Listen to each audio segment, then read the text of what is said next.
Video में हमने cover किया था बैटल ऑफ प्लासी। हम क्रोनोलॉजी के ऑर्डर के हिसाब से मॉडर्न हिस्ट्री को कवर कर रहे हैं। तो सेकंड आता है बैटल ऑफ वांडीवोश, जो हुआ था 1760 में। ये हुआ था एक्चुअली ब्रिटिश और फ्रेंच के बीच में। तो इसके अंदर एट द एंड होता ये है कि ब्रिटिश ईस्ट इंडिया कंपनी जीत जाएगी और फ्रेंच हार जाएंगे। तो स्टार्ट करते हैं। तो ये एक्चुअली पार्ट था थर्ड कर्नाटिक वॉर का।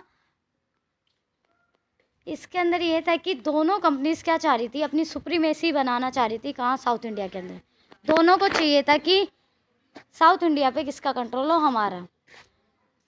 तो ये बैटल होती है। अपोनेंट्स की बात करें तो ब्रिटिश थे और फ्रेंच थे। ब्रिटिश की तरफ से लीडर थे, कमांडर थे सर आइजैक कूट, और फ्रेंच की तरफ से थे आर्थर डी लैली।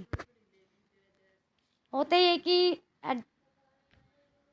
फ्रेंच अपना कंट्रोल कर रही थी और उसने वांडीवोश को फोर्टिफाइड कर लिया था।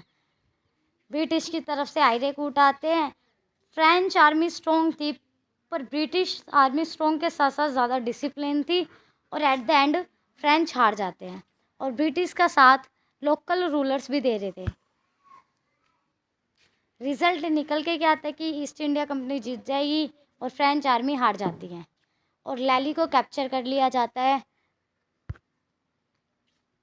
फ्रेंच की पावर डिक्लाइन ख़त्म हो जाएगी। ऑलमोस्ट इंडिया के अंदर सिर्फ कुछ ही टेरिटरी रहेगी उसके पास, पौंडीचेरी, माहे करके, ठीक है।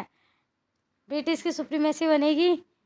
ग्लोबल लेवल पे बात करें तो ऑलमोस्ट क्या होता है कि कर्नाटिक वॉर पार्ट था 7 ईयर, वांडीवोश पार्ट था एक्चुअली 7 ईयर वॉर का। एट द एंड होगी ट्रीटी ऑफ पेरिस, जिसके अंदर ये डिसाइड होगा कि जो इंडिया के अंदर कंट्रोल होगा वो होगा ब्रिटिश ईस्ट इंडिया कंपनी का, और बाकी के पोर्ट्स बाहर जो टेरिटरीज है कुछ वो दे दी जाएंगी किसको? फ्रेंच को।